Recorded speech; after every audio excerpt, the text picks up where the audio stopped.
नरेंद्र मोदी जी, जिस दिन से चुनाव शुरू हुआ है आपको सिर्फ हिंदू, मुसलमान, मुस्लिम लीग, मुगल रूल, मीट, मुर्गा, मछली यही सब दिख रहा है।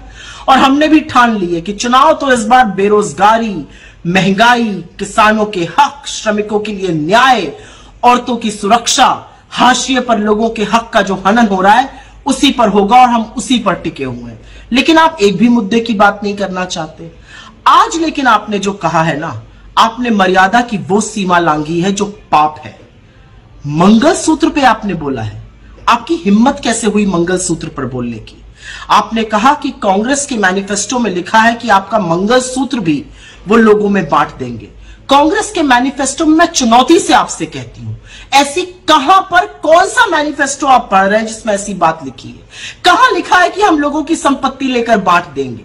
किस तरह की बौखलाहट है ये कि आप निरंतर झूठ बोल रहे हैं। एक संप्रदाय को लेकर झूठ बोलते हैं, हमारे मैनिफेस्टो को लेकर झूठ बोलते हैं। अब इतने बेतुके झूठ बोलने लगे कि लोगों को आपके मानसिक संतुलन पर सवाल उठाना पड़ रहा है। असलियत यह है कि आपको मंगलसूत्र का नाम नहीं लेना चाहिए था, क्योंकि एक औरत जब मंगलसूत्र पहनती है ना तो वो जन्म जन्मांतर के लिए दाम्पत्य के उस सूत्र में बंध जाती है जिसका सबसे पवित्र, सबसे पावन प्रतीक मंगलसूत्र होता है।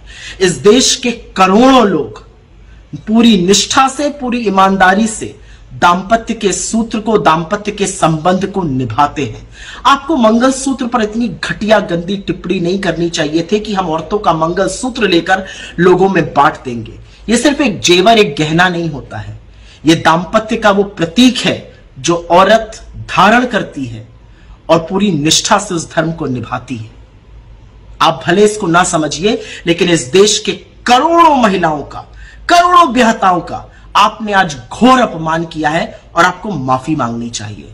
अपने 10 साल के शासनकाल में आपने किसानों का, श्रमिकों का, युवाओं के खिलाफ, महिलाओं के खिलाफ, हाशिए पर रहे लोगों के खिलाफ जो षड्यंत्र किया है उसके अंत का वक्त आ गया और चुन चुनकर वोट के माध्यम से आपसे हिसाब लिया जाएगा।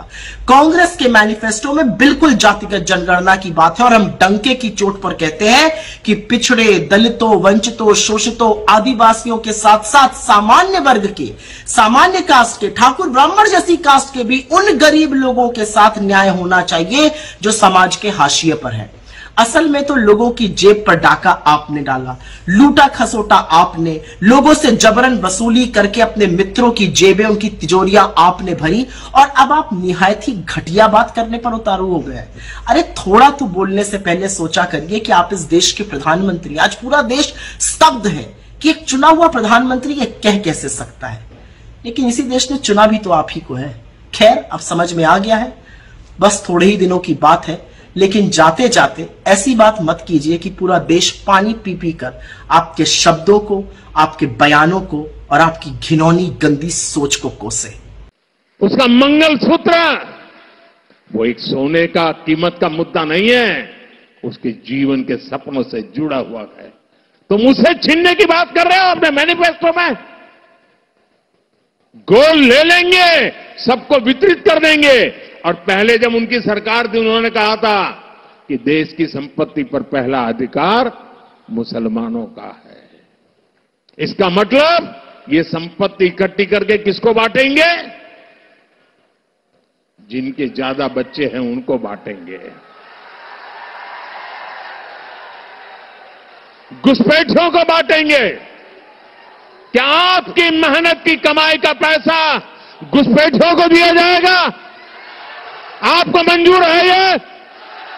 ये कांग्रेस का मैनिफेस्टो कह रहा है कि वो माताओं बहनों का सोने का हिसाब करेंगे, उसकी जड़ती करेंगे, जानकारी लेंगे और फिर उस संपत्ति को बांट देंगे और उनको बांटेंगे जिनको मनमोहन सिंह जी की सरकार ने कहा था कि संपत्ति पर पहला अधिकार मुसलमानों का है। भाइयों बहनों, ये अर्बन नक्सल की सोच, मेरी माताओं बहनों, ये आपका मंगलसूत्र भी बचने नहीं देंगे, यहां तक जाएंगे मैं कहने। देश के प्रधानमंत्री ने आज फिर झूठ बोला। एक चुनाव जीतने के लिए आप झूठ पे झूठ परोसते चले जाओगे जनता को। चलिए, आपकी गारंटियां झूठी, आपके जुमले झूठे, आपके वादे झूठे, अब देश को हिंदू मुसलमान के नाम पर आप झूठ परोस कर बांट रहे हैं। कांग्रेस के मैनिफेस्टो में कहीं भी, मैं ये चुनौती करता हूं प्रधानमंत्री को, कहीं मुसलमान या हिंदू कोई इस तरह का शब्द हो तो हमें बताएं और ये चुनौती स्वीकार करें, नहीं तो झूठ बोलना बंद करें। कांग्रेस के मैनिफेस्टो में न्याय की बात की है, न्याय नौजवानों के साथ, न्याय महिलाओं के साथ, न्याय आदिवासियों के साथ, न्याय श्रमिकों के साथ। उसमें प्रधानमंत्री को आपत्ति है। आपत्ति हो भी क्यों ना, यह हमारा न्याय पत्र प्रधानमंत्री को आईना दिखाता है और उनके 10 साल के कृत्य दिखाता है। ये पूरे 10 साल इन्होंने हिंदू मुसलमान करके खत्म कर दिए और अब फिर से चुनाव में आए हैं हिंदू मुसलमान लेकर। शर्म आनी चाहिए प्रधानमंत्री को, झूठ बोलने में भी शर्म आनी चाहिए और इस तरह से देश को बांटने में भी शर्म आनी चाहिए। और मैं फिर से चुनौती देता हूं, हमारा मैनिफेस्टो, प्रधानमंत्री जी आपको धन्यवाद, आपके ये झूठ की वजह से लोग हमारा मैनिफेस्टो पढ़ रहे हैं और आपके झूठ को भी वो उसी में ढूंढ रहे हैं कि कहां लिखा हुआ है हिंदू, कहां लिखा हुआ है मुसलमान। इस तरह के शब्द हमारे मैनिफेस्टो में नहीं है। ये आपके इस हल्की मानसिकता में ये शब्द होते हैं। इस तरह के जो बंटवारे की बात होती है वो आपके दिमाग में होती है, आपके जहन में होती है। हमारे न मैनिफेस्टो में है, न हमारे संविधान में है, न हमारे दिमाग में है, न इस समाज में है। सिर्फ और सिर्फ आपकी हल्की मानसिकता में है और कहीं नहीं है। झूठ बोलना बंद करिए प्रधानमंत्री जी। अब 1.5 महीना बचा है, जाइए, रिटायर हो जाइए और बाइज्जत रिटायर हो जाइए। कम से कम झूठ आपको शोभा नहीं देता। इस कुर्सी पर आपसे पहले बहुत ही पढ़े लिखे महानुभाव बैठे हैं, कभी किसी ने इस तरह का झूठ नहीं बोला जिस तरह से आप बोलते हैं। और आपके बाद भी बहुत अच्छे लोग आएंगे, प्रधानमंत्री बनेंगे, लेकिन कोई भी इस तरह से झूठ नहीं बोलेगा और आपका नाम इतिहास के डस्टबिन में जाएगा जिस तरह का आप झूठ बोलते हो। माफ कीजिएगा, ये भाषा हम आप ही से सीखा।